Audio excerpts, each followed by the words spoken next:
Dust yourself off, we have a brand spanking new episode of Monarch, which means tons of new theories and events to discuss. And yes, I have a juicy new theory that hints Keiko is alive and how she'll be back. There's also this mid-season trailer that has all new footage on where the show is headed. I'll have a whole breakdown of that at the end of the video, and if you haven't seen the trailer yet, I've left a link to that in the description. As always, there are timestamps to all the topics I'll be covering, and before we begin, make sure to like and subscribe, every little bit helps. One of the biggest mysteries leading into this episode is where the hell is Godzilla? You can't tell me that a giant monster the size of a skyscraper just up and vanished. If I were to hazard a guess, Godzilla has entered these series of interconnected tunnels and caves that we saw in Godzilla vs. Kong. This is what he's using to get around undetected. It's also possible, since Algeria is right next to the Mediterranean Sea, that Godzilla made it into the ocean where it would be more difficult to detect him. The main focus of this episode is May's past. Right off the bat, May is kidnapped by a company called AET,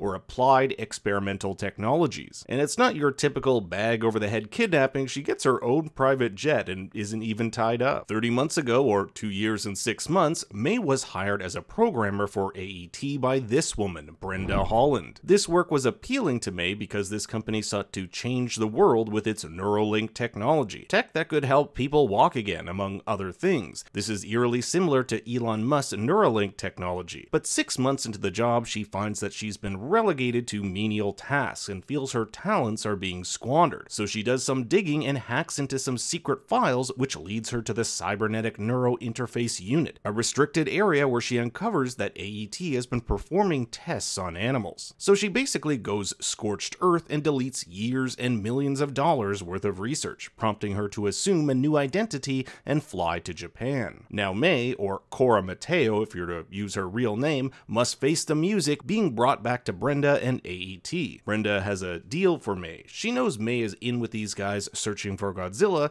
and these Mutos might be the next big thing for the company. Imagine the tech they could make if they could study these giant creatures. So in exchange for info, May can get her life back. If not, AET's lawyers will clamp down on her. We never see if May agrees to these terms, just that Brenda leaves the office saying she's glad they could come to an agreement. But where it gets weird is that May tells Kate and the others that she can't be that person anymore, that spy. She can't go with them. So it appears May is not going to take AET's deal. But what brings May back with the team is a deal Verdugo makes with Kate. If Verdugo can get May to come along with him, Kate will get her Lee Shaw. So some backdoor deal happens between Monarch and AET that frees May, allowing her to reconnect with the team. Just what this deal is remains to be seen, but it might have something to do with Walter Simmons and Apex Cybernetics. May briefly refers to someone named Walter having enough money to recoup AET's losses from her hack. And in Brenda's final scene, she talks to a man she refers to as Mr. Simmons as the Apex Cybernetics logo appears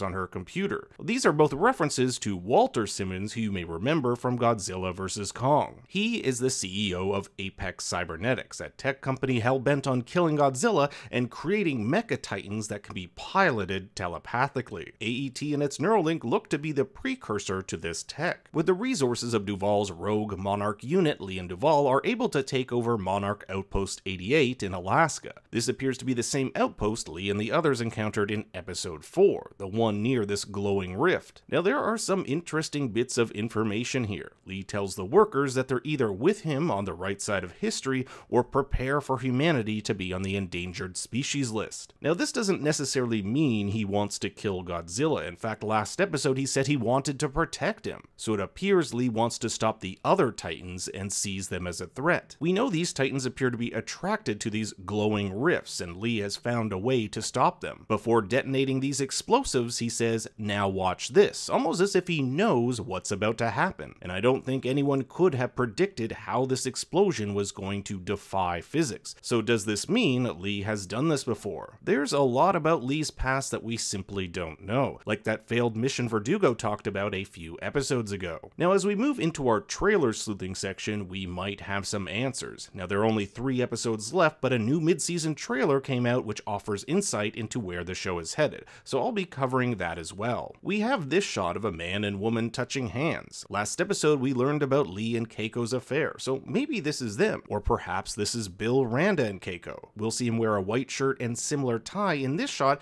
however we can't see a bandage on his left hand. Speaking of this shot, this has got to be young Hiroshi, or else why would Bill be kissing a random boy on the head? This is the shot I'm most interested in, Lee and a team preparing for some sort of mission.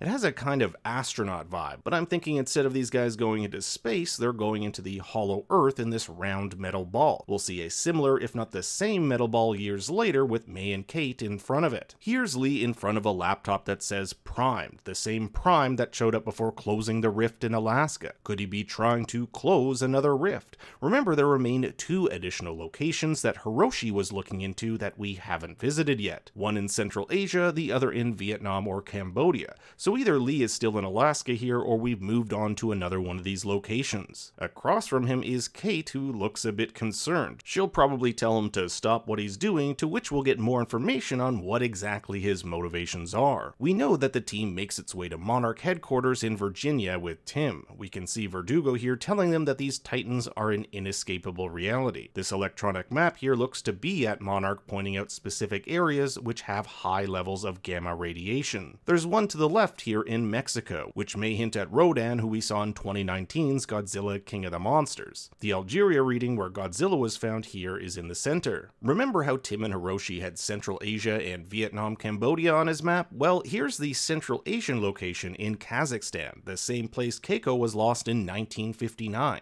The other location is Myanmar, just a bit off from this Vietnam and Cambodia location. Here's Kate in some sort of facility as armed soldiers take over, perhaps Lee and Duvall's rogue Monarch group. This is the Ion Dragon, the same one found near the USS Lawton in the Philippines back in '52. I'm gonna go out on a limb here and say this is Lee and May escaping some sort of gamma reaction. The purple and blue colors look a lot like those found in Alaska. Now this shot is super interesting. This looks to be the inside of one of those metal balls that Lee went into way back when. Either they are time traveling or heading into the hollow earth, but what I'm really curious about is this mystery person with long, straight black hair. We see the back of their head here and inside the metal ball here. The only other person who fits this description is Keiko, who we last saw falling into the same Kazakhstan location back in 1959. Am I crazy to believe that she comes back? Well, remember in episode 2 how Keiko and Bill found these bodies in the USS Lawton who had been there for over a decade, and they remark how it looks like their bodies hadn't aged due to being covered in this goo.